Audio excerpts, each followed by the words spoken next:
Question number first का ये third part है ना। इसको चेक करना है कि क्या यह क्वाड्रेटिक इक्वेशन है या नहीं है। तो सबसे पहले क्वाड्रेटिक इक्वेशन क्या होती है, ये होती है A X square plus B X plus C, जो इसका स्टैंडर्ड फॉर्म होता है। यहाँ पे पहली चीज़ तो मेरा वन वेरिएबल होना चाहिए, है ना। क्वाड्रेटिक इक्वेशन के लिए वन वेरिएबल होना चाहिए। और दूसरी चीज़ मेरी क्या है, दूसरी चीज़ ये है कि जो डिग्री होनी चाहिए वो मैक्सिमम डिग्री जो है होनी चाहिए 2, तो मेरा वो क्वाड्रेटिक इक्वेशन कहलाएगा। चलिए इसको सॉल्व करके चेक करते हैं। तो सबसे पहले हम इस पर सल्यूशन पर चलते हैं।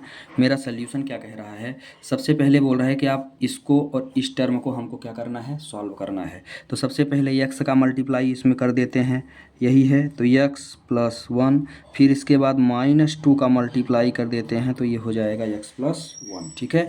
इसके बाद सेम कहानी यहाँ करते हैं। तो x का मल्टीप्लाई हम सबसे पहले x प्लस 3, इसके बाद -1 का मल्टीप्लाई हम कर देते हैं x प्लस 3 पर। कुछ नहीं किया है, इसका पूरे टर्म के साथ, फिर एक बार इसका पूरे टर्म के साथ, फिर एक बार इसका पूरे टर्म के साथ और एक बार इसका पूरे टर्म के साथ कर दिया, ठीक है। अब इसको सॉल्व करते हैं। तो यहाँ पे क्या बचा है, एक्स स्क्वायर, एक्स का एक्स में x square plus x minus 2x minus 2। क्या किया यहाँ पे, x का एक्स स्क्वायर आया, x का 1 से किया x आया, -2 का x से करोगे तो -2 आएगा मल्टीप्लाई, और इसके बाद -2 का 1 से करेंगे तो -2 आएगा। बीच में इक्वल का साइन है तो उसको आप लगा दें, कोई दिक्कत नहीं है। इसका करिए तो यहाँ पे क्या बचा भाई, एक्स स्क्वायर बचा। यहाँ पे क्या आया, यहाँ पे आ गया 3x, तो x में 3 का करेंगे तो यहाँ पे बच गया मेरा 3x, और इसको करिए तो यहाँ माइनस माइनस तो यहाँ हुआ x का 1 से करेंगे तो -x ही आएगा, और यहाँ पे मेरा बच गया -3, ठीक है, क्योंकि 3 में -1 का मल्टीप्लाई करेंगे तो -3 आएगा। आगे क्या कर सकते हैं, सारी टर्म को एक साइड ले लो।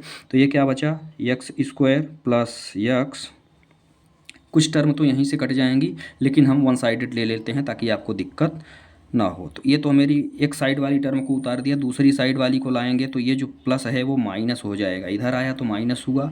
ये भी आपका 3x माइनस हो जाएगा, ये प्लस x हो जाएगा क्योंकि यहाँ माइनस है, इधर लाएंगे तो प्लस हो जाएगा, और ये +3 हो जाएगा, ये हो जाएगा मेरा 0 के बराबर, ठीक है, क्योंकि क्वाड्रेटिक इक्वेशन हमारी क्या होती है, 0 के बराबर होती है।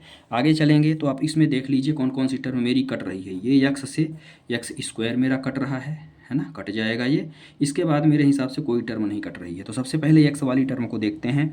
एक x यहाँ है और ये -2x है, फिर ये x है और ये x है ना। 4 टर्म मेरी x वाली है। 4 टर्म में देखिए क्या क्या बच रहा है, कौन कौन सा है। तो ये x प्लस x, पहले तो आप पॉजिटिव वालों को इकट्ठा कर लो। तो x प्लस x मेरा कितना बच गया, 2x। एक x में इस x को जोड़ेंगे तो 2x बचेगा। फिर ये -2x है और -3x है, तो यहाँ पे मेरा हो जाएगा -5x।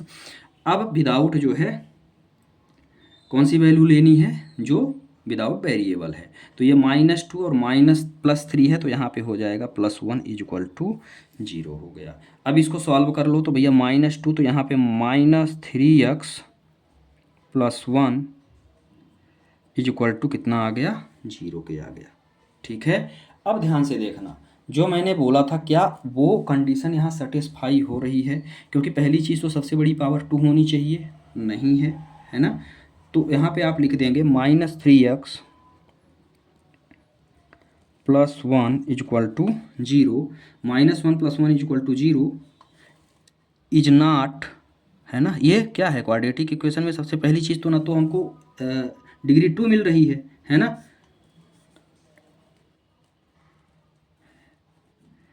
डिग्री, जो मेरी डिग्री है, जो पावर है, नॉट हैव डिग्री 2, एंड दूसरी कंडीशन मेरी क्या है, पहली चीज़ तो ये 2 नहीं है ना। वेरिएबल तो 1 है, लेकिन हमको दोनों कंडीशन चाहिए, है ना। वेरिएबल तो 1 है, x ही है, लेकिन डिग्री 2 नहीं है, और जब डिग्री 2 नहीं है तो क्वाड्रेटिक इक्वेशन नहीं होगा। तो यहाँ आप लिख देंगे so it is not a quadratic equation.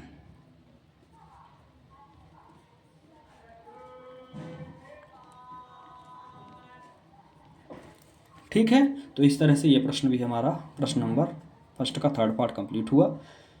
ज़्यादा से ज़्यादा शेयर करें, वीडियो को लाइक करें।